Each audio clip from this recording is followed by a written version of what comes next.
বাঙালি মানেই সর্ষে ইলিশ। সর্ষে ইলিশ পছন্দ করে না এরকম বাঙালির সংখ্যা খুবই কম। তো আজকে আমি দেখো প্রথমেই নিয়ে নিচ্ছি কিছুটা পোস্ত, 4 চামচের মতো পোস্ত, 4 চামচ সাদা সর্ষে, 2 চামচ সাদা জিরে, 4-5টা কাঁচা লঙ্কা দিয়ে খুব ভালোভাবে পেস্ট বানিয়ে নিয়েছি।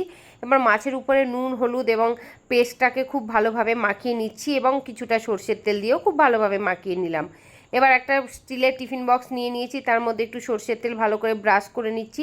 মাছের পিসগুলো সুন্দরভাবে বসিয়ে উপর থেকে একটুখানি মশলার জলটা দিয়ে সর্ষের তেল এবং কাঁচা লঙ্কা দিয়ে ঢাকনাটা আটকে দিলাম। এবার বড় একটা গামলার মধ্যে কিছুটা জল নিয়েছি, একটা স্ট্যান্ড বসিয়ে ঢাকনা ভালো করে বসিয়ে শিলনোড়া চাপা দিয়ে 10 থেকে 15 মিনিট হাই ফ্লেমে ফুটিয়ে নিলাম।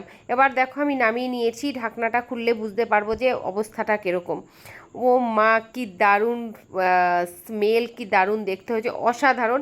রেসিপিটা ভাতের সাথে একদম জমে যাবে। তো বন্ধুরা, কেমন লাগলো আমার এই রেসিপি অবশ্যই কমেন্ট বক্সে